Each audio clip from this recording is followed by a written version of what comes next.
Bab 561, Perusahaan Seleksi Alam. Di platform kayu di depan Sang duduk seorang wanita muda berambut biru panjang. Matanya terpejam, dan kakinya menjuntai di air di bawah. Dia adalah penjaga, penguasa wilayah, dan orang yang bertanggung jawab menyediakan semua mana air kepada Yellow Sunbreaker. Dia jelas-jelas mendengar percakapan itu tadi, tapi dia tidak peduli dengan apa yang dibicarakan semua orang. Semua orang ada di sini untuk melakukan suatu pekerjaan, dan dia hanya peduli menangani misi yang didapat cabang ini. Apa yang dilakukan karyawannya di waktu senggang tidak menjadi perhatiannya. Cabang kuil darah ini sangat kecil dan terspesialisasi. Cabang lain memiliki ribuan karyawan dengan spesialisasi dan kewenangan berbeda. Tapi cabang ini hanya memiliki 10, dan semua agen di sini adalah agen bernama dengan kekuatan di dalam alam penyihir agung. Alasan kenapa cabang ini masih kecil adalah karena tidak banyak manusia yang berada di sekitarnya. Cabang ini bertanggung jawab atas segala sesuatu di sekitar 10.000 km atau lebih, tapi karena tidak ada kota besar di tempat ini, misinya tidak banyak. Namun, ini adalah hutan belantara yang menguntungkan, dan banyak penyihir agung dan penyihir agung menggunakan hutan belantara ini untuk membangun kekayaan mereka. Jadi, meskipun misinya sedikit, uang yang didapat di sini besar. Mungkin ini adalah alasan tambahan mengapa pemilik wilayah memutuskan untuk tinggal di sini. Di cabang lain, dia mungkin lebih diganggu, sedangkan di cabang ini dia tidak diganggu. Misinya selesai, kata Sang. Aku sudah mendengarnya, kata penjaga tanpa berpaling dari danau. Berita sudah tersebar, kerja bagus. Bersinar, setelah mengulurkan tangan kirinya ke samping, sesuatu muncul di dalamnya. 5 kristal kecil berwarna biru tua ada di tangannya. Ketika ibu rumah tangga dan Trapper melihat kristal mana, mereka menarik napas dalam-dalam. Mereka tahu bahwa ini adalah hadiahnya, tetapi tetap saja mengesankan melihat begitu banyak uang muncul di hadapan mereka. Jika mereka mendapatkannya, mereka tidak perlu bekerja selama beberapa dekade. Kelima kristal mana ini hanya berjarak beberapa meter dari mereka, tetapi mereka tahu bahwa mustahil bagi mereka untuk mengklaimnya. Bahkan jika mereka bisa membunuh hantu putih, masih ada penjaganya. Kristal mana 5 tingkat 6. Kristal mana tingkat 6 adalah mana yang dapat dihasilkan oleh penyihir leluhur awal dalam 1 tahun. Mana yang banyak sekali. Kelima kristal ini mewakili penyihir leluhur yang bekerja selama 5 tahun untuk memadatkan dan menyimpan mana. Kristal mana dihitung sebagai mata uang umum untuk penyihir tingkat tinggi ke atas. Alasan mengapa mereka dipilih sebagai mata uang adalah karena setiap mana kristal membutuhkan banyak pekerjaan untuk dibuat dan dapat digunakan untuk hampir semua hal. Mereka dapat memberi kekuatan pada lingkaran sihir, penghalang, foci, diubah menjadi harta karun alami yang ditanam secara artifisial, dihancurkan untuk meningkatkan kepadatan mana di sekitar seseorang, dan seterusnya. Mana pada dasarnya dapat digunakan untuk apa saja, dan kristal mana ini mewakili jumlah mana yang tetap. Dan 5 kristal mana tingkat 6 adalah uang yang banyak. Tidak mengherankan jika ibu rumah tangga dan penjebak begitu tertarik dengan hadiah dari Sang. Misi spionase dan pembunuhan tunggal yang dilakukan ibu rumah tangga masing-masing memberinya beberapa kristal mana tingkat 5, tetapi diperlukan 1000 kristal tersebut untuk membuat kristal mana tingkat 6. Seorang penyihir agung awal perlu memadatkan mana selama 1000 tahun untuk membuat 1 kristal mana tingkat 6. 5 kristal mana kelas 6 ini mewakili sekitar 250 misi untuk ibu rumah tangga, yang membutuhkan waktu beberapa tahun pengerjaan. Trapper bisa mendapatkan lebih banyak uang daripada ibu rumah tangga karena dia mengincar Archmage yang sangat kuat, tapi Archmage menengah dan akhir di lokasi ini tidak banyak, yang berarti dia tidak memiliki banyak misi. 5 kristal mana kelas 6 ini mewakili sekitar 10 misi untuknya. Namun, White Ghost mendapatkan uang sebanyak itu hanya dari 1 misi. Namun, ibu rumah tangga dan Trapper tahu bahwa misi ini tidak mudah. Misinya adalah melenyapkan sepenuhnya keluarga Martis, salah satu keluarga yang banyak berkumpul di lingkungan sekitar. Pengumpul adalah penyihir kuat yang berkelana ke hutan belantara untuk membawa barang-barang berharga kembali ke peradaban dan menjualnya. Hutan belantara yang menjadi tanggung jawab cabang kuil darah ini hanyalah satu di antara banyak hutan belantara di wilayah perusahaan seleksi alam. Perusahaan seleksi alam adalah penyewa sekitar 100.000 km. Meskipun seluruh wilayah yang berjarak jutaan kilometer adalah milik keluarga senja-senja yang termasyur, salah satu dari 10 penguasa di seluruh dunia, mereka tidak bisa diganggu dengan pengelolaan mikro di setiap sentimeter wilayah mereka. Organisasi sekaliber keluarga Twilight Dust hanya tertarik pada material penyihir leluhur kelas atas dan lebih kuat. Wilayah-wilayah yang tidak menghasilkan barang-barang berkualitas seperti itu disewakan kepada perusahaan-perusahaan yang mengkhususkan diri dalam menghasilkan uang dari wilayah-wilayah ini tanpa merusak profitabilitas dan umur panjang mereka. Perusahaan seleksi alam menyewa sekitar 1/10 wilayah keluarga Twilight Dust yang lebih lemah, dan mereka memiliki 3 raja penyihir. Penguasa wilayah kuil darah juga bertanggung jawab atas wilayah itu. Perusahaan seleksi alam kemudian mengontrak para pengumpul untuk memanen wilayah tersebut sesuai dengan aturan dan metode perusahaan. Banyak dari pengumpul ini beroperasi sendirian secara normal, namun ada juga kelompok pengumpul besar yang dapat mengelola wilayah yang luas secara efektif. Kelompok besar ini disebut keluarga pengumpul, dan keluarga Martis adalah salah satunya. Ringkasnya, keluarga Twilight Dust mengizinkan perusahaan seleksi alam memanen sekitar 1/10 wilayah bawah mereka dengan imbalan uang, dan perusahaan seleksi alam mempekerjakan beberapa keluarga pengumpul untuk memanen wilayah ini. Dan tugas Sang adalah melenyapkan salah satu keluarga pengumpul ini. Itu adalah misi yang sangat sulit. Ibu rumah tangga dan Trapper tahu bahwa mereka tidak mungkin melakukan itu. Tentu saja, mereka memiliki kekuatan untuk membunuh semua penyihir, tapi bukan itu masalahnya. Masalahnya adalah membunuh mereka semua tanpa membiarkan satu pun dari mereka melarikan diri dan menyelesaikan perbuatannya sebelum penegak tiba. Ini adalah dua masalah berbeda dengan solusi yang bertentangan. Untuk menyelesaikan masalah pertama, diperlukan banyak waktu.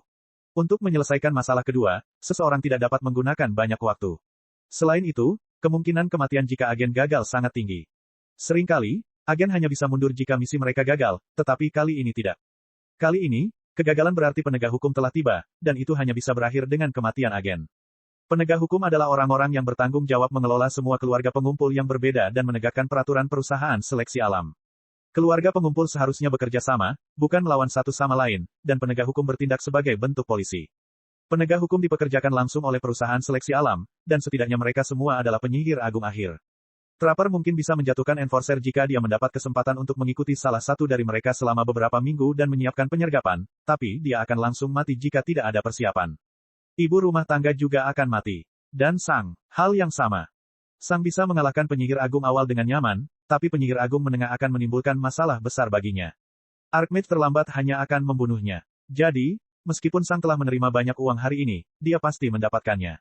Bab 562, Agen Percobaan Misterius. Anehnya, Sang tidak segera mengambil 5 kristal mana. Aku ingin menukarnya, kata Sang datar. Penjaga menarik tangannya kembali. Untuk apa? Pelet aliran pikiran, kata Sang. Penjaga itu perlahan menoleh dan melihat perban di sekitar kepala Sang. Itu hanyalah naluri alami ingin melakukan kontak mata dengan seseorang sambil membicarakan sesuatu yang lebih serius. Penjaga itu memandang Sang dalam diam selama 3 detik. Baik, katanya, lalu berbalik lagi. Bukan tugasku untuk mempertanyakan apa yang kamu lakukan dengan hadiahmu. Pelet aliran pikiran seperti apa yang kamu inginkan. Kelas 6, kata Sang. Ketika ibu rumah tangga dan Trapper mendengar hal itu, mereka menarik napas dalam-dalam karena terkejut. White Ghost benar-benar tahu apa artinya membeli barang bagus. Aku memerlukan 5 kristal mana kelas 6 lagi, kata penjaga, sambil mengulurkan tangannya pada Sang. Bersinar, Sang memanggil 5 kristal mana kelas 6 tambahan dan menyerahkannya. 10 kristal mana kelas 6 ini adalah segalanya yang diperoleh Sang saat ini dalam bentuk uang. Dia mendapatkan 3 kristal mana kelas 6 dengan menyingkirkan keluarga Lener, 5 dengan menyingkirkan keluarga Martis, dan 2 untuk beberapa misi yang lebih kecil. Biasanya, Sang perlu bekerja beberapa tahun untuk mendapatkan uang sebanyak itu, tapi 2 misi mengenai keluarga Lener dan Martis datang pada waktu yang tepat. Penjaga mengantongi 10 kristal mana dan menutup matanya sambil melihat ke arah danau. Tidak ada yang mengatakan apapun selama beberapa menit. Siapa? Tiba-tiba, sebuah portal kecil berwarna abu-abu muncul di depan penjaga. Dia memanggil 9 dari 10 kristal mana dan melemparkannya ke portal. Sedetik kemudian, sebuah botol kecil keluar dari portal sebelum ditutup kembali. Penjaga harus menyisihkan sekitar 10% dari apa yang dibayarkan rakyatnya sebagai imbalan atas barang yang dijual kuil darah kepada agen mereka. Departemen Organisasi Pusat Kuil Darah, termasuk penguasa wilayah, mengambil sekitar 20% dari potongan hadiah misi saat misi dijalankan. Beginilah cara mereka mendapatkan uang. Sisanya 80% langsung ke agen. Beginilah cara mereka mendapatkan uang. Dan ketika agen menggunakan uangnya, penjaga harus menyimpan 10% darinya. Begitulah cara mereka mendapatkan uang. Setiap agen pada dasarnya membeli langsung dari kuil darah karena kuil darah menjual dagangannya jauh lebih murah daripada perusahaan dagang besar, dan mereka juga lebih dapat dipercaya. Jadi, bisa dibilang, komisi penjaga pada dasarnya sama dengan 8% dari apa yang dihasilkan oleh cabang mereka. Untuk cabang sekecil itu, jumlahnya tidak banyak, tetapi untuk cabang dengan ribuan karyawan, segalanya berbeda. Tentu saja, sebagai penguasa wilayah, penjaga cabang ini tidak bergantung pada uang yang diperolehnya sebagai penjaga. Penjaga itu memegang botol itu dan mengulurkannya kepada Sang. Sementara Sang menyimpan botol berisi pil tunggal itu, yang lain melihat ke tempat di mana portal itu baru saja berada. Tidak peduli berapa kali mereka melihatnya, mereka tetap terkejut. Ini adalah mantra yang hanya bisa digunakan oleh penyihir leluhur yang telah memahami konsep ruang kelas 3, distorsi. Karena pada dasarnya tidak ada penyihir dengan afinitas luar angkasa, orang-orang yang memahami konsep ruang kelas 3 hampir semuanya adalah penyihir leluhur puncak atau lebih tinggi. Tentu saja, ada beberapa penyihir dengan afinitas luar angkasa, tapi mereka sangat langka, dan mereka langsung dibina oleh kekuatan besar. Ini berarti hanya penyihir paling kuat yang bisa menggunakan mantra khusus yang disebut terowongan luar angkasa. Terowongan luar angkasa memungkinkan seseorang menghubungkan satu bagian ruang dengan bagian ruang lain, yang pada dasarnya menciptakan portal dari satu tempat ke tempat lain. Sayangnya, portal itu hanya sangat kecil dan hanya bisa mengangkut benda mati, tapi tetap saja mengesankan. Pikiran untuk mengulurkan tangan dan memanipulasi sesuatu yang jaraknya ribuan atau puluhan ribu kilometer sungguh menakjubkan. Apakah kamar satu tersedia? Sang bertanya. Ya, jawab penjaga. Karena kamu menghasilkan cukup banyak uang untuk cabang ini, aku akan membiarkanmu menggunakannya secara gratis kali ini. Sang mengangguk dan berbalik. Sang melewati ibu rumah tangga dan penjebak dan memasuki sebuah gubuk kayu di sebelah kirinya. Dia menutup pintu dan menginginkan lingkaran sihir aktif. Siapa? Untuk sesaat, gubuk itu bersinar terang sebelum kembali normal. Pada saat yang sama, cairan mana air di bawah gubuk perlahan-lahan diserap olehnya. Penghalang isolasi di ruang pelatihan satu kini berlaku. Ini adalah ruang pelatihan khusus untuk agen bernama. Karena agen bernama ingin merahasiakan kekuatan mereka, ruang pelatihan ini mengisolasi mereka dari luar. Selain itu, agen bernama juga dapat mencoba mantra mereka di sini karena penghalang isolasi sangat tahan lama. Tentu saja, menyerang penghalang mengakibatkan penghalang tersebut membutuhkan lebih banyak mana untuk beroperasi. Setelah setiap sesi, agen harus membayar berapapun jumlah mana yang digunakan penghalang selama isolasi mereka. Namun dibandingkan dengan uang yang dikeluarkan semua orang untuk membeli materi, biaya ruang pelatihan tidaklah seberapa. Satu-satunya orang yang dapat melewati penghalang isolasi adalah penjaga, dan jika penjaga tidak bertanggung jawab atas penghalang isolasi di cabang, orang yang bertanggung jawab juga dapat melewatinya. Tentu saja, orang-orang ini berada di bawah batasan khusus dan tidak diperbolehkan berbicara tentang kekuatan agen apapun kecuali pemilik wilayah memberikan izin yang jelas. Tentu saja, sebagai penguasa dan penjaga wilayah, wanita berambut biru itu mengetahui kekuatan Sang. Namun, dia tidak terkejut. Terutama karena dia sudah mendengar tentang Sang sebelum dia datang ke cabangnya. Ketika Sang baru saja menjadi prajurit mid-through path stage, dia telah dibina oleh salah satu perekrut kuil darah. Karena kekuatan Sang yang aneh dan tidak dapat diidentifikasi, dia sangat menarik bagi kuil darah. Pertama, Sang bergabung sebagai agen percobaan. Agen percobaan adalah seseorang yang dapat menyelesaikan misi tetapi harus diawasi selama misi tersebut. Namun, setelah misi pengawasan ketiga Sang, penguasa wilayah telah diberitahu tentang dia. Alasannya, misi telah selesai, tetapi setiap orang yang mengawasi Sang telah meninggal selama misi tersebut. Penjaga cabang itu saat itu dan pemilik wilayah sama-sama mengetahui apa yang terjadi. Sang telah membunuh atasannya, namun, tidak ada bukti.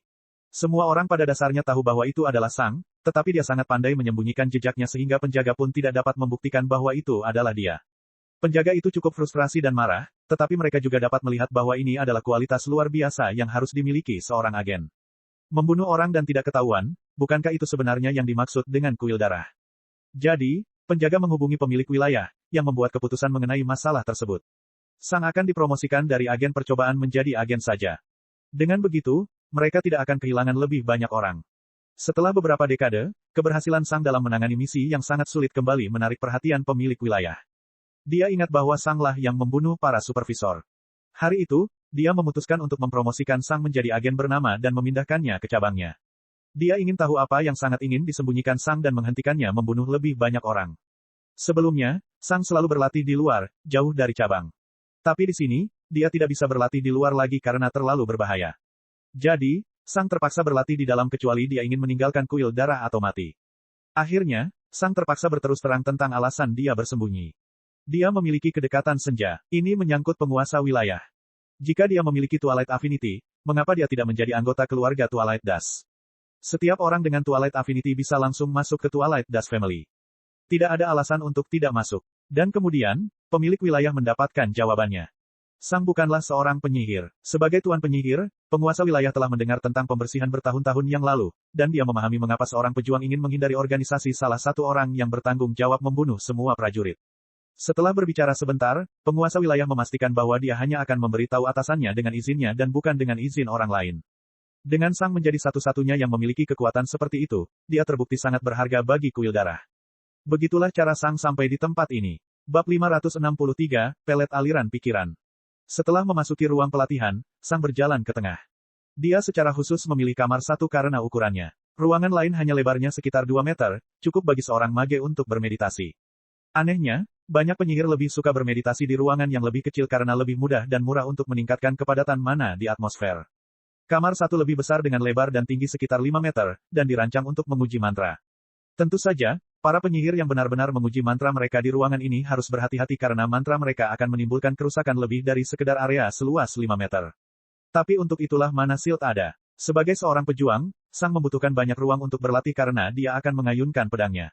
Untungnya, dia telah memahami kewajiban negara pedangnya setelah memahami kewajiban negara pedang besarnya, yang berarti bahwa dia tidak perlu melatihnya lagi. Dan karena Sang telah bergabung dengan kuil darah ketika dia telah mencapai tahap mid-through path, dia tidak perlu menunjukkan kedekatan es dan apinya. Sang telah mendengar tentang anak bencana lebih dari sekali di cabang lain, yang berarti keberadaan anak bencana bukanlah sebuah rahasia. Tentu saja, orang-orang yang lebih lemah tidak mengetahuinya, tapi para penyihir tinggi ke atas mengetahuinya. Secara teoritis, Sang masih bisa menggunakan afinitas es dan api miliknya, tetapi dia harus bertindak seolah-olah keduanya lebih lemah daripada afinitas Twilight miliknya. Bukan hal yang aneh untuk memahami konsep di luar afinitas seseorang, namun karena sulitnya memahami konsep yang tidak dimiliki seseorang, Sang tidak dapat menunjukkan kekuatan penuhnya dengan afinitas es dan api sambil menyamar sebagai seseorang yang memiliki Twilight. Afinitas. Tentu saja, dia lebih suka menggunakan terang dan gelap saja, agar aman.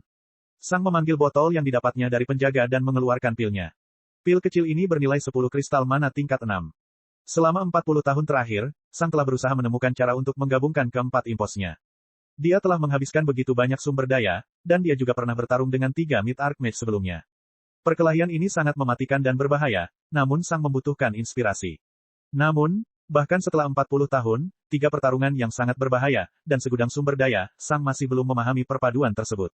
Sang tahu bahwa dia sangat berpengalaman. Lagi pula, dia sudah memahami hal yang dibutuhkan para pejuang untuk mencapai alam kelima sebanyak 4 kali.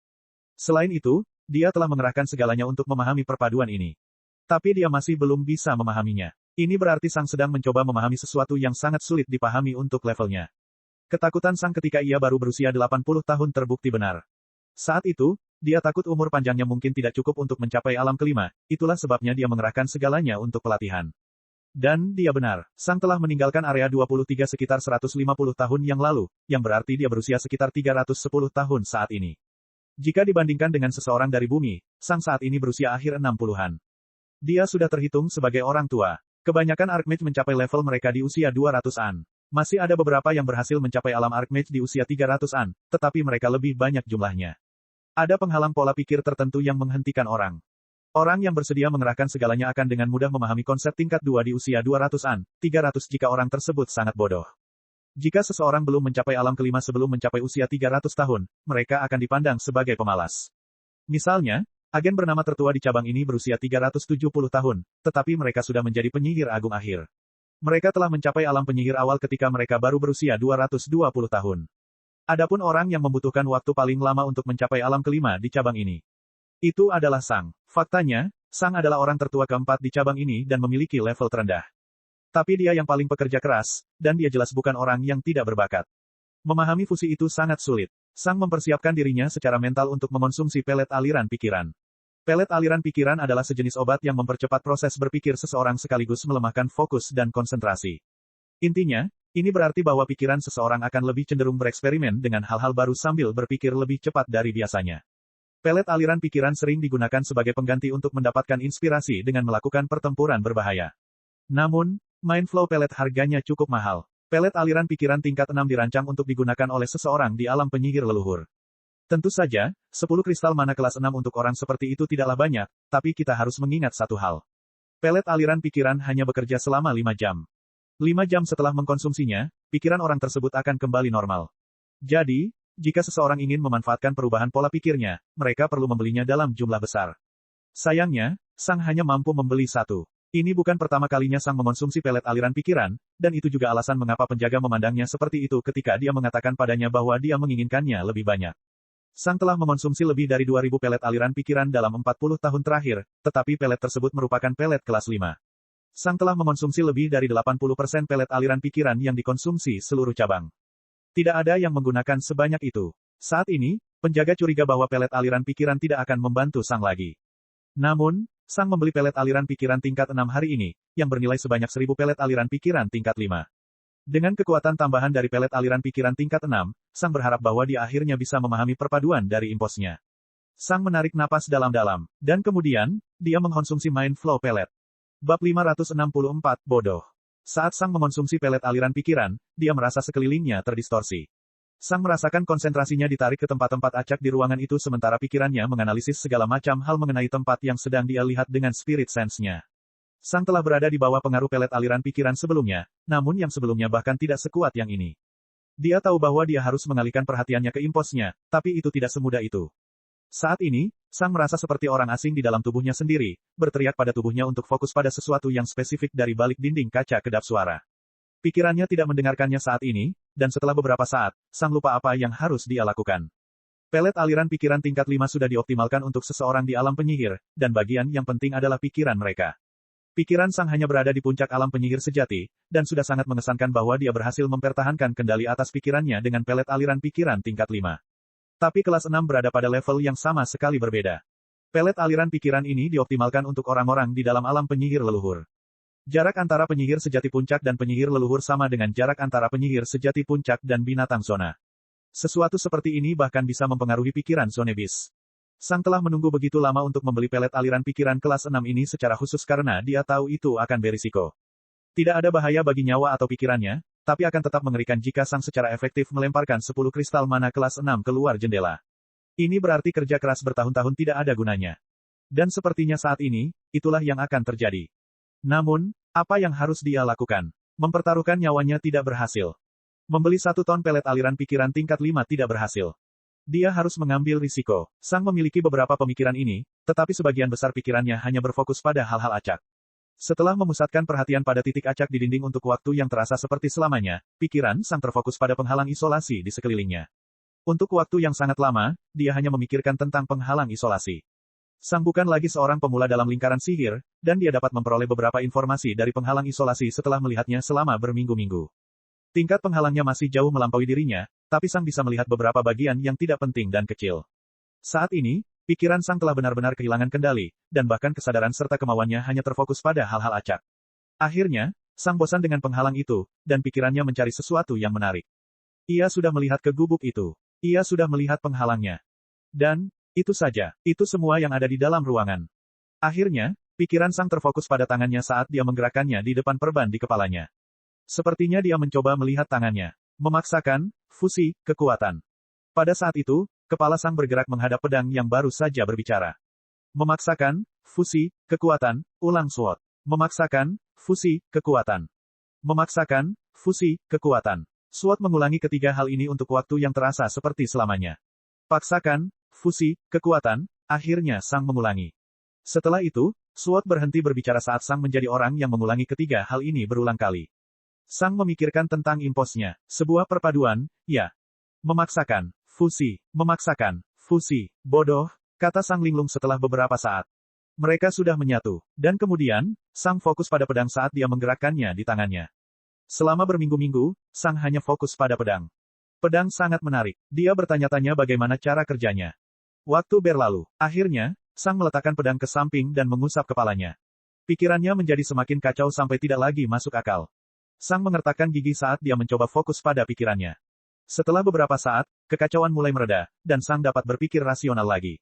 Lalu, dia menarik napas dalam-dalam. Efeknya sudah berakhir, Sang mentransmisikan ke SWOT. Saya tidak ingat banyak.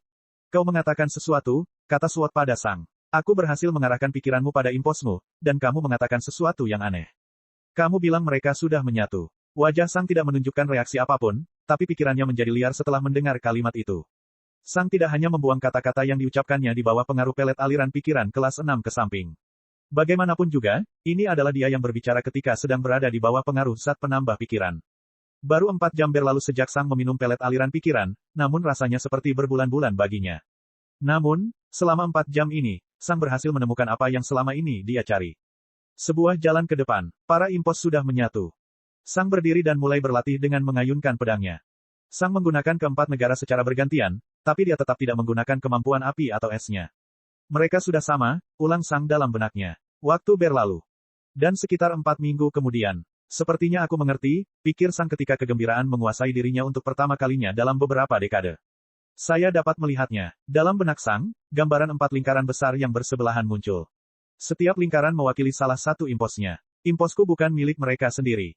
Itu adalah tanda-tanda sesuatu di bawah mereka. Ini seperti jaringan jamur. Anda melihat beberapa jamur berbeda dan mengira itu adalah tanamannya sendiri, padahal sebenarnya jamur itu hanya muncul di tempat berbeda. Dalam benak Sang, 4 lingkaran yang mewakili para impose mulai bersinar. Dan kemudian, jarak di antara mereka mulai bersinar. Itu bukan 4 lingkaran, itu hanyalah 4 segmen dari garis besar. Setelah menyadari hal itu, pikiran Sang melewati para impos dan meraih tempat di belakang para impos. WHOOOM. Dan dia memahaminya. Bab 565, Koneksi. Segera setelah Sang memahami hal yang menghubungkan keempat imposnya, pikirannya mulai jernih. Dunia di sekelilingnya berubah dalam pikirannya, menjadi jauh lebih jelas. Sepertinya dia pernah melihat dunia melalui jendela yang kotor sebelumnya. Masih banyak lagi hal yang datang secara alami kepada Sang ketika dia merasakan dunia di sekelilingnya. Di satu sisi, sepertinya dunia menceritakan hal ini kepada Sang. Keempat impos hanyalah tanda dari kemampuan yang jauh lebih besar dan lebih penting. Itu adalah hubungan Sang dengan dunia. Keempat impos menguasai dunia di sekitar Sang untuk membantunya, tapi itu hanya sebagian kecil. Masih banyak lagi hal yang memungkinkan Sang mengendalikan dunia di sekitarnya. Misalnya, domain entropi miliknya. Keempat impos sempat terpisah pada satu waktu, namun seiring dengan pelatihan Sang selama 40 tahun terakhir, mereka perlahan-lahan tumbuh menjadi satu sama lain. Kita harus ingat bahwa jika seseorang merangkai 4 lingkaran secara berurutan, mereka tetap tidak akan membentuk garis yang sebenarnya. Kesenjangan antara keduanya di atas dan di bawah titik tengah akan tetap ada. Jadi, meski pada dasarnya Sang berlatih untuk mencapai tujuan yang salah, pekerjaannya selama 40 tahun terakhir jelas tidak sia-sia. Kesenjangan ini harus ditutup melalui lebih banyak pelatihan, dan Sang telah melakukan hal tersebut selama 40 tahun terakhir.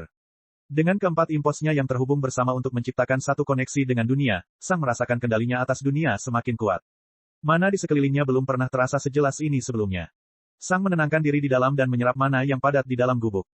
Siapa? Tapi Sang berhenti dengan sangat cepat. Dia merasakan sesuatu yang sangat menarik dan aneh. Dia baru saja menyerap banyak mana alami, tetapi karena cadangan mananya sudah penuh, mana meninggalkan tubuhnya dengan sangat cepat. Namun, alih-alih dilepaskan sebagai mana alami, mana tersebut meninggalkan tubuh Sang sebagai mana terang dan gelap. Sang sangat yakin bahwa itu juga akan hilang sebagai mana api dan es jika kemanusiaan tidak aktif. Saya menyerap mana alami dan mendistribusikan elemental mana. Bukankah itu yang dilakukan para Zone Beast di area 23? Sang bereksperimen lagi dengan hubungan barunya dengan dunia, dan kecurigaannya terbukti. Sang melakukan sesuatu yang sangat mirip, jika tidak identik, dengan apa yang dilakukan oleh Zone Beast tetapi dalam skala yang lebih kecil karena alam bawahnya. Tentu saja, sebagai manusia, Sang dapat mengontrol hubungannya dengan dunia. Zone Beast mungkin memiliki kemampuan yang aktif sepanjang waktu karena terasa alami. Arkbeast tidak memiliki kemampuan ini, pikir Sang. Ini berarti kemampuan ini hanya bisa dibuka oleh binatang leluhur. Jadi, itu saja, iya. Itulah alasan mengapa dibutuhkan begitu banyak uang, perjuangan, dan pelatihan untuk memahami segalanya. Saya telah menggunakan hal yang diperlukan untuk mencapai alam kelima 4 kali untuk terobosan kecil saya, dan saya menggunakan hal yang diperlukan untuk mencapai alam ke-6 untuk mencapai alam kelima. Saya melewatkan seluruh realm, tetapi itulah satu-satunya cara untuk menciptakan transformasi yang benar-benar menggemparkan. Jika saya ingin mencapai ketuhanan, saya harus melakukan hal-hal yang jauh lebih sulit daripada apa yang orang lain ingin capai.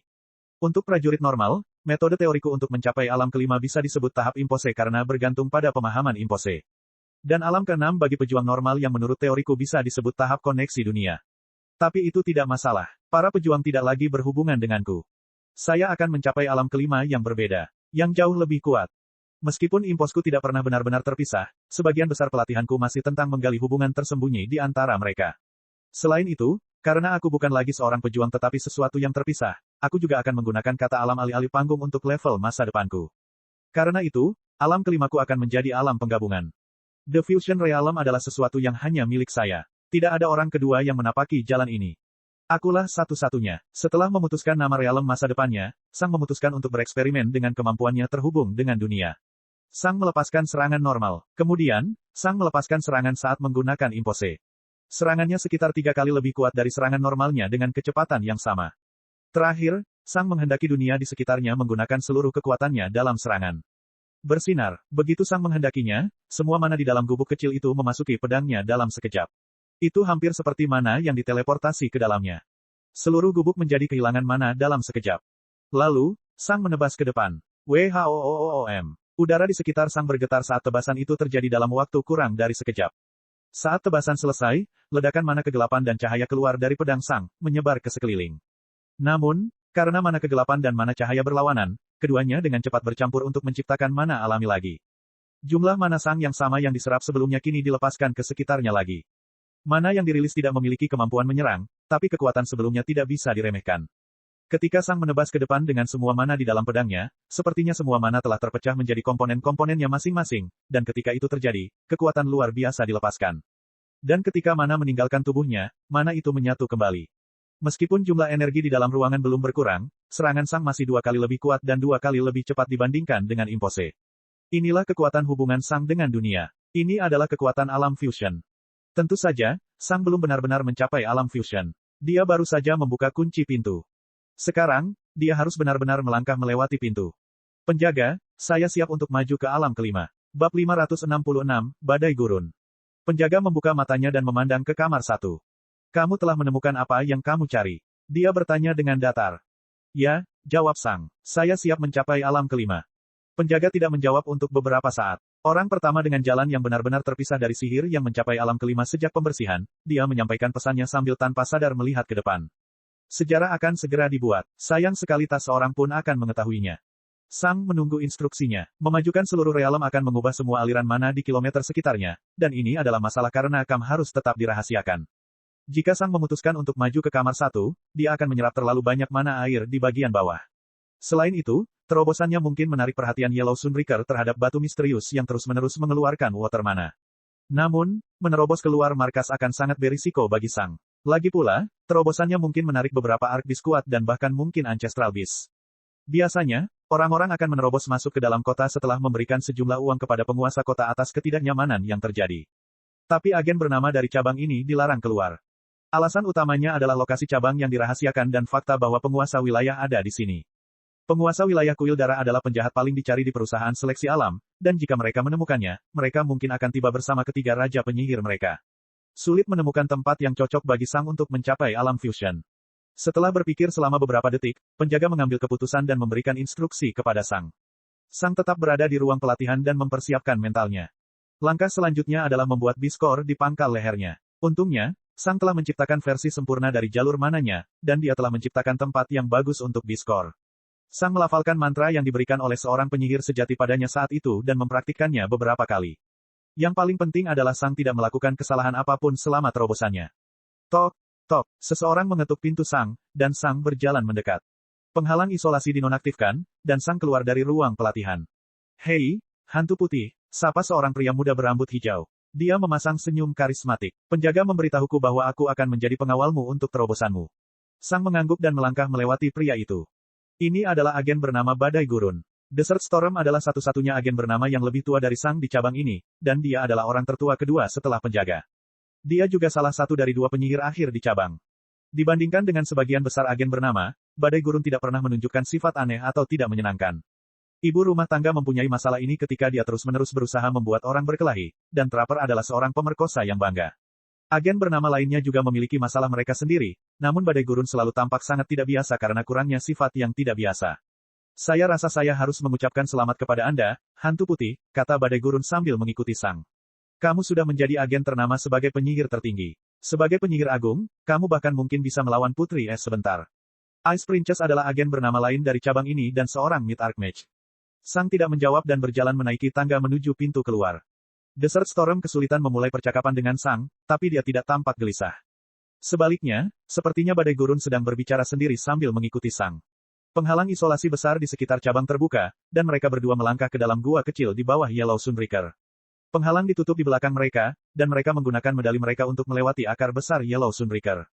Kemudian, keduanya terbang ke arah timur. Ketika mereka berdua menaiki tangga, penjaga telah mengirimkan distribusi binatang buas di sekitarnya, dan dia telah memberitahu mereka kemana harus pergi untuk terobosan Sang. Keduanya terbang sekitar setengah jam, yang jaraknya beberapa ratus kilometer. Akhirnya, keduanya mendarat di dekat gua gelap yang mengarah langsung ke tanah. Biarkan aku yang menanganinya, kata Desert Storm sambil berjalan ke dalam gua. Mereka berdua telah melihat penghuni di dalam gua dengan spirit sense mereka. Itu adalah Archbeast awal. Desert Storm masuk dan dengan cepat merawat binatang itu sambil memeriksa gua. Baiklah, semuanya sudah jelas, dia menyampaikan kepada Sang. Sang dengan tenang memasuki gua. Setelah beberapa ratus meter, Sang mencapai tengah gua dan duduk tanpa berkata apa-apa. Aku akan menunggu di dekat pintu masuk. Kamu fokus saja pada terobosanmu, oke? Kata Badai Gurun sambil tersenyum. Sang mengangguk tanpa berkata-kata. Desert Storm mengangguk kembali dan berjalan ke pintu masuk gua. Penjaga telah melacak para binatang leluhur, tapi ada terlalu banyak Archbeast yang tidak bisa membuat prediksi akurat mengenai pergerakan mereka. Itu sebabnya Desert Storm ada di sini. Meskipun terobosan ini seharusnya tidak menarik perhatian para hewan leluhur, beberapa Archbeast mungkin akan tertarik. Sebagai penyihir agung akhir, hanya ada sedikit sekali Archbeast yang bisa melawan Badai Gurun. Sang tidak yakin berapa lama waktu yang dibutuhkan untuk terobosannya. Karena itu, penjaga akan memberitahu Badai Gurun melalui kristal komunikasi ketika binatang leluhur mendekati mereka. Tentu saja, Badai Gurun akan dibayar atas bantuannya oleh Sang. Saat Badai Gurun menunggu di dekat pintu masuk hingga gerombolan binatang buas muncul, Sang menarik napas dalam-dalam dan fokus pada hubungannya dengan dunia. Kemudian, Mana di sekitarnya mulai mengalir ke arahnya secara perlahan, dan seiring berjalannya waktu, alirannya menjadi semakin kuat.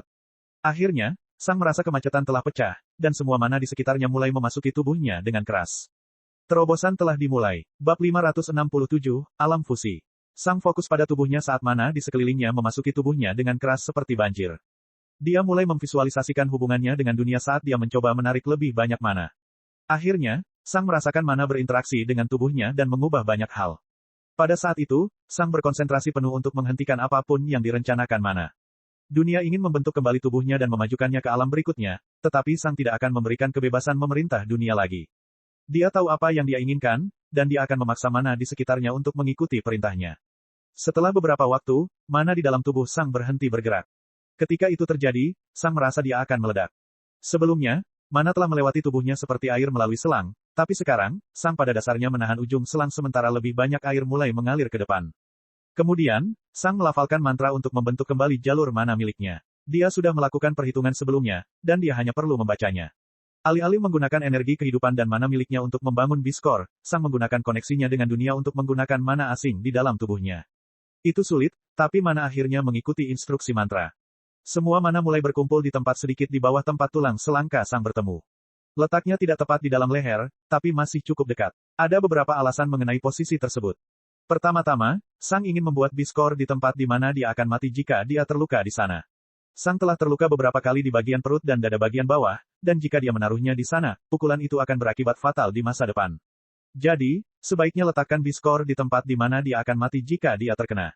Alasan lain untuk posisi itu adalah untuk menyembunyikan Biskor. Jika dia memasukkannya ke dalam lehernya, leher Sang akan tampak besar secara tidak wajar bagi seorang penyihir berpengalaman. Tentu saja, orang normal atau penyihir yang lebih lemah tidak akan menyadari lengkungan leher Sang yang tidak wajar karena itu sangat halus, tapi seseorang yang sangat kuat mungkin bisa melihatnya. Semua mana asing di dalam Sang mulai berkumpul di tempat itu dan menciptakan jalur mana. Namun, jalur mana ini sangat pendek dan berbentuk marmer dengan beberapa saluran mengarah keluar. Biasanya, jalur mana sangat kecil sehingga tidak ada orang normal yang bisa melihatnya, tapi Biskor akan terlihat oleh orang lain. Faktanya, diameternya akan sekitar 2 cm ketika sudah selesai. 2 cm dibandingkan dengan sesuatu yang tidak bisa dilihat dengan mata telanjang. Ini adalah perbedaan yang sangat besar, dan ini juga menunjukkan betapa sulitnya membuat Biskor ini tanpa bantuan mana dunia selama kemajuan. Semua mana di dalam gua ditembakkan ke tubuh Sang dan segera diubah menjadi jalur mana yang sangat besar. Sang sepenuhnya fokus memanipulasi mana. Dia belum pernah mendengar ada orang yang secara aktif mengendalikan cara mana dunia bergerak selama terobosan, dan dia tidak yakin apa yang akan terjadi. Semua ini hanya bersifat teoritis karena belum ada kasus yang didahulukan. Setelah beberapa saat, bahkan mana yang berjarak 5 km di sekitar gua mulai mengalir ke arahnya. Makhluk yang lebih lemah tidak akan menyadari perubahan mana, tetapi penyihir sejati dan yang lebih kuat akan dapat menyadarinya. Ini adalah tanda seseorang menerobos. Proses kemajuan sangat menarik bagi banyak binatang dan bahkan beberapa manusia karena orang atau binatang yang maju akan berada pada posisi terlemahnya. Jika seseorang menghentikan prosesnya, orang tersebut harus bertarung dengan tubuh yang setengah jadi, sehingga sangat melemahkan mereka. Binatang pertama menjadi sangat tertarik dan berjalan mendekat. Namun, kebanyakan dari mereka segera berhenti begitu mereka benar-benar melihat gua tersebut dengan indera roh mereka. Pria berambut hijau di depan gua itu merasa terlalu berbahaya. Hampir semua binatang segera berbalik dan pergi ketika mereka melihat badai gurun. Tentu saja, selalu ada binatang yang bodoh atau sangat kuat. Tapi itu tidak masalah. Inilah sebabnya mengapa badai gurun ada di sini. Saat badai gurun sibuk mempertahankan gua dari beberapa monster yang menyerang, Sang mulai berkeringat. Setiap detik, lebih banyak mana daripada yang bisa disimpan seluruh tubuhnya mengalir melalui tubuhnya dan berubah menjadi dinding untuk jalur mana. Tekanan yang diberikan mana padanya sangat mengerikan, dan Sang merasakan jalur mananya menjerit karena stres. Terlalu banyak mana yang bergerak melalui tubuh Sang, dan sebagian besar mana bergerak di sepanjang jalur mana. Pada saat itu, Sang teringat kemajuan kecilnya di tahap jalan sejati. Dia telah menggunakannya untuk memperkuat jalur mana miliknya. Saat itu, dia tidak yakin apakah itu ada gunanya, tapi sekarang, dia tahu. Jika jalur mana miliknya tidak terus diperkuat, jalur tersebut akan pecah di beberapa titik, dan akhirnya membuat jaringan jalur mana milik Sang menjadi lumpuh total. Tentu saja, dia mungkin bisa memperbaiki semuanya, tapi dia mungkin perlu membeli banyak bahan mahal sambil menghabiskan waktu bertahun-tahun untuk memperbaikinya. Selama ini, dia tidak akan mampu melepaskan sepertiga dari kekuatannya. Untungnya, Sang berhati-hati dan benar-benar menggunakan kemajuan kecil untuk memperkuat jalur mana miliknya. Jika orang lain telah menempuh jalur ini sebelum Sang, semua orang pasti sudah tahu bahwa memperkuat jalur mana sangatlah penting. Namun, Sang adalah yang pertama, dan untungnya, dia telah membuat keputusan yang tepat.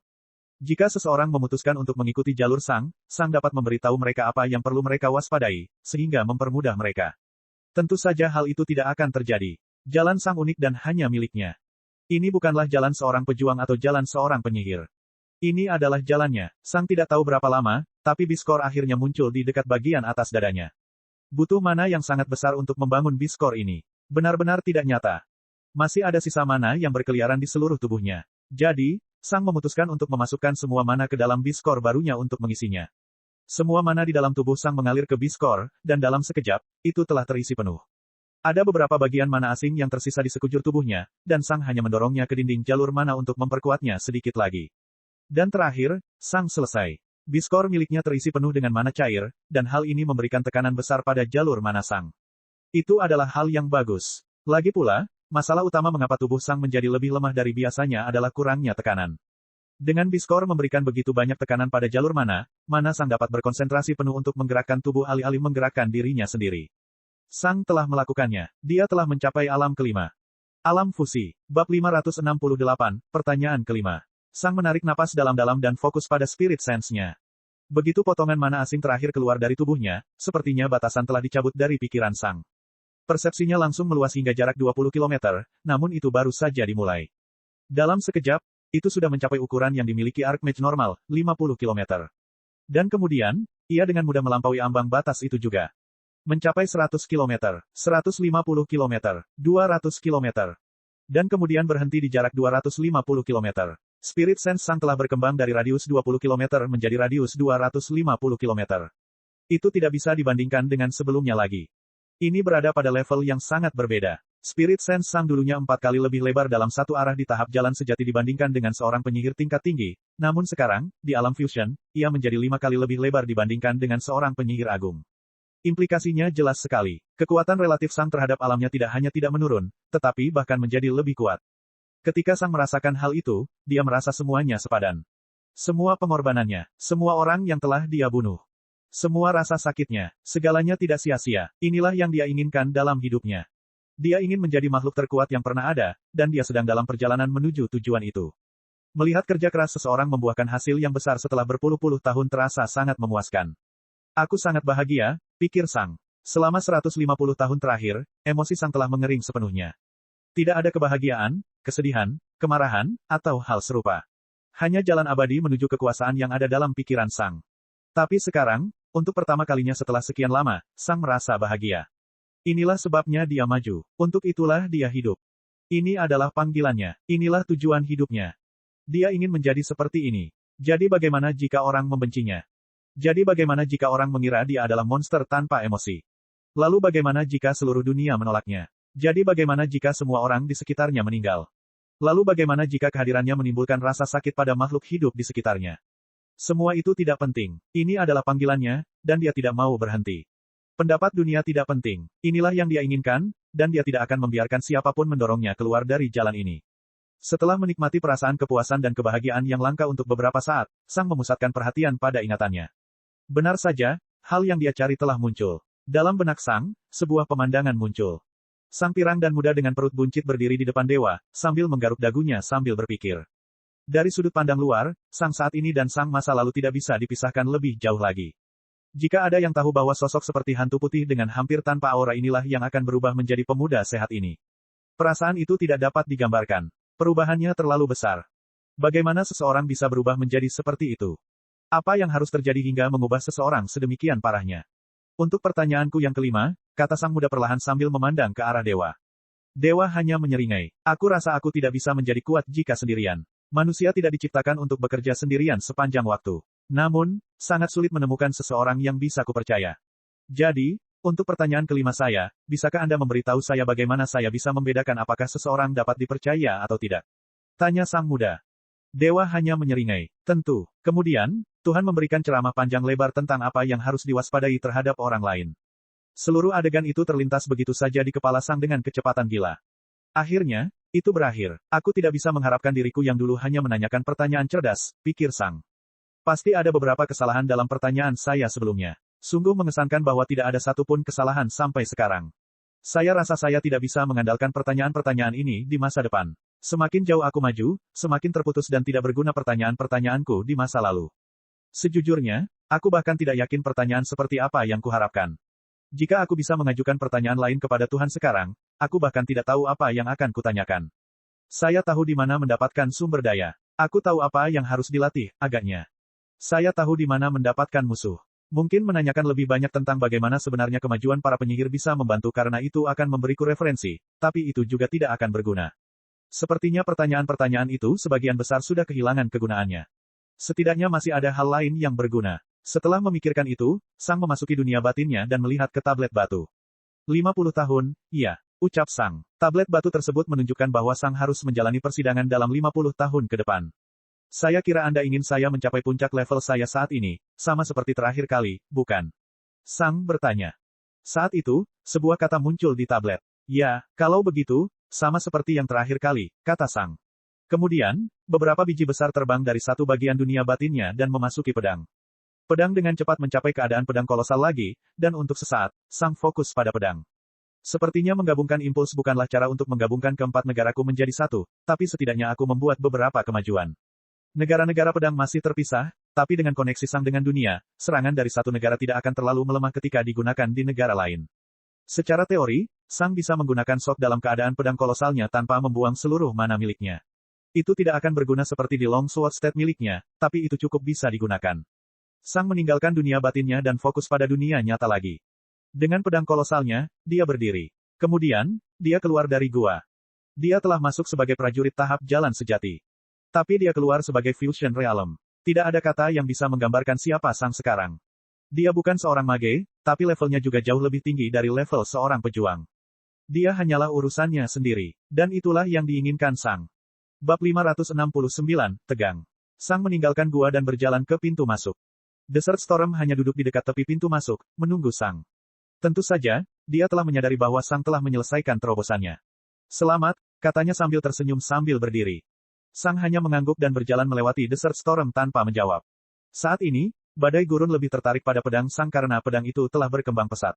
Bukan hal yang aneh untuk membawa pedang kecil kemana-mana, bahkan jika seseorang tidak sedang bertarung dengannya. Beberapa orang menggunakannya sebagai perhiasan atau aksesoris, sementara yang lain menggunakannya sebagai bahan mantra yang membutuhkan bahan eksternal untuk menunjukkan efek penuhnya. Konsep magnetisme untuk petir adalah salah satunya. Beberapa orang juga baru saja mengubah foci mereka menjadi bentuk pedang. Fokus tidak perlu berbentuk bola bundar dengan beberapa lingkaran di sekelilingnya.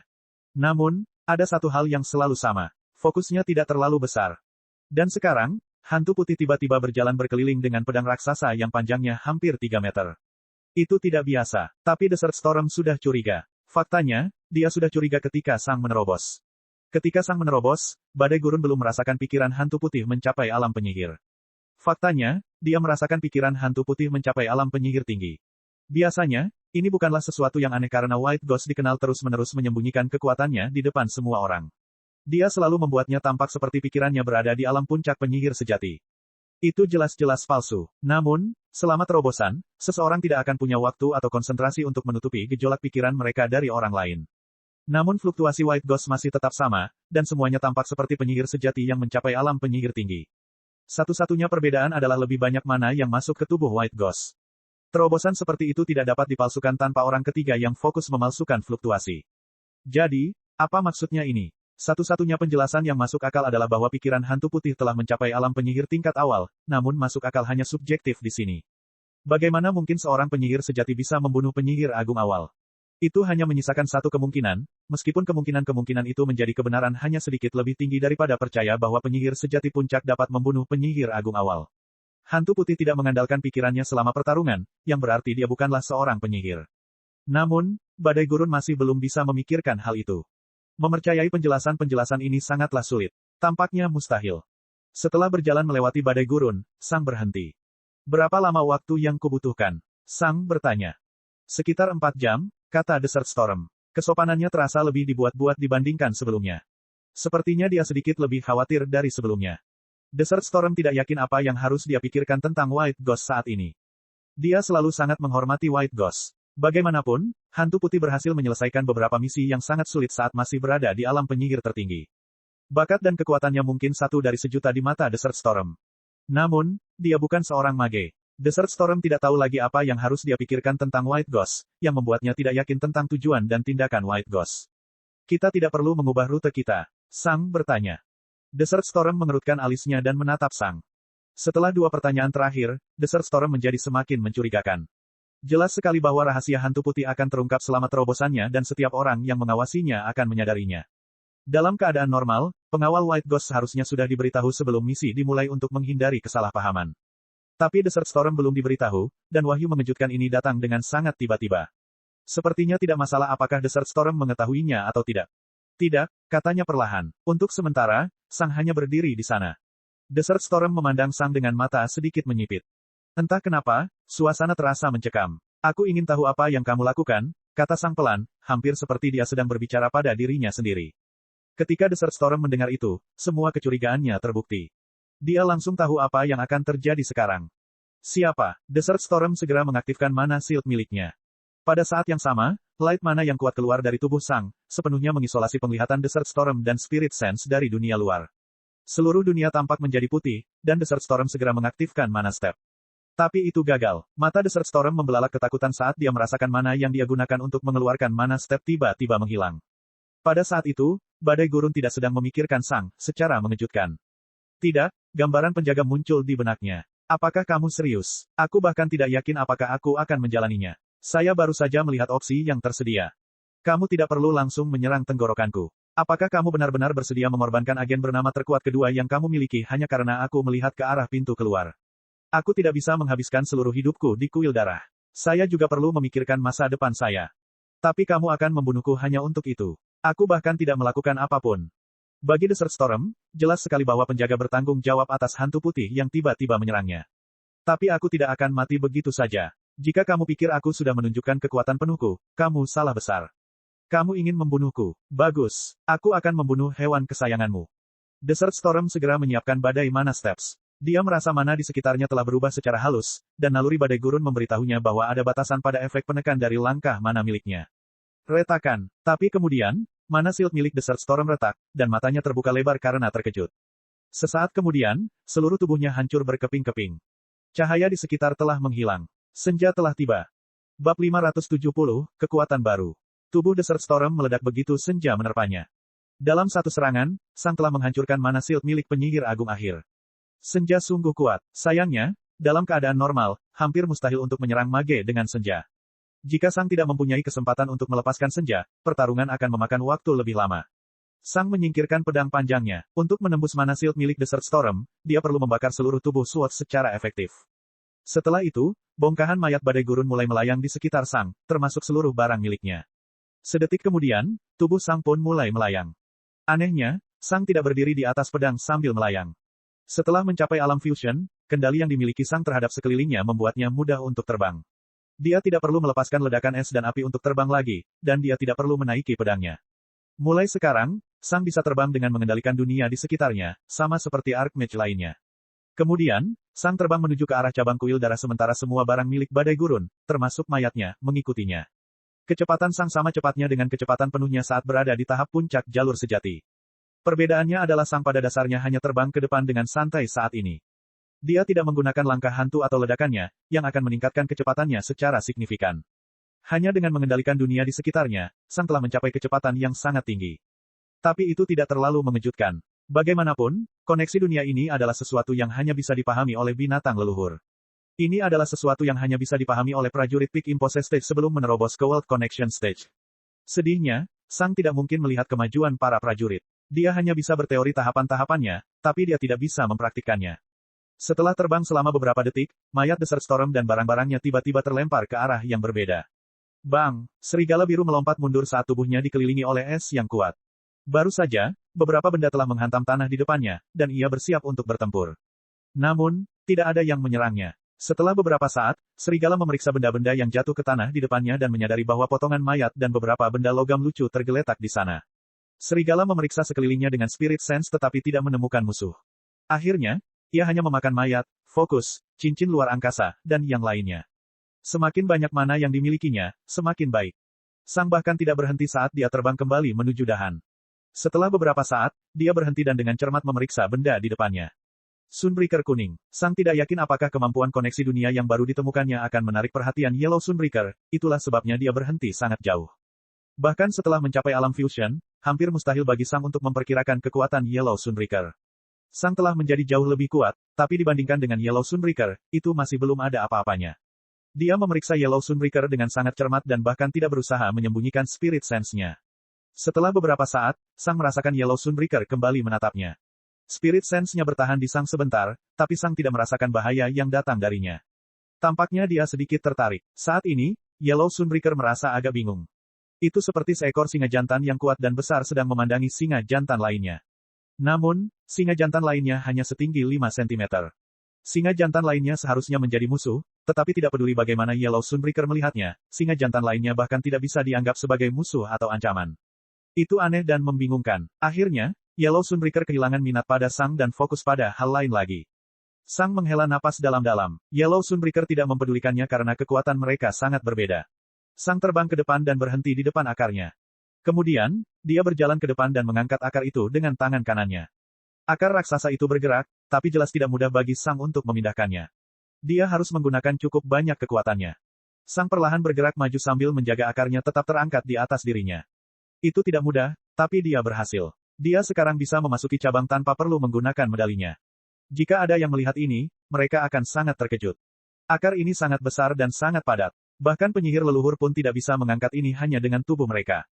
Hanya Tuan Penyihir yang memiliki tubuh yang cukup kuat untuk mengangkat akar ini tanpa mantra tambahan apapun. Namun, penyihir agung awal ini bisa mengangkat akar yang berat ini begitu saja. Sang mencapai pintu masuk dan menggambar simbol yang diperlukan untuk masuk. Penghalang itu dinonaktifkan, dan Sang memasuki cabang. Begitu Sang melangkah melewati penghalang yang dinonaktifkan, beberapa spirit sense fokus padanya.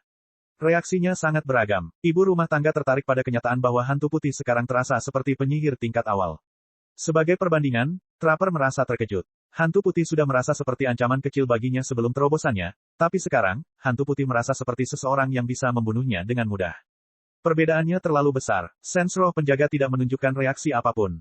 Ketika penghalang diaktifkan kembali di belakang Sang, ibu rumah tangga dan penjebak menjadi bingung. Bagaimana dengan badai gurun? Bukankah keduanya keluar bersama? Sang memasuki aula besar dan berjalan ke tengah. Ibu rumah tangga dan penjebak sedang melihat ke arah Sang dengan alis berkerut. Sang tidak menunjukkan reaksi apapun. Penjaga tidak melihat ke arah Sang, tetapi semua orang tahu bahwa dia sedang fokus padanya dengan indera jiwanya. Apa yang terjadi dengan badai gurun? Penjaga itu bertanya dengan tenang. Dia dimakan serigala, kata Sang tanpa emosi. Pikiran ibu rumah tangga dan Trapper berhenti bekerja. Cek cek cek cek cek cek cek cek. Rakan-rakan kultivator sekalian, sebelum retret, sila terus berkultivasi untuk jurus subscribe, like, share dan komentar agar sekte novel Sadim terus berkembang pesat.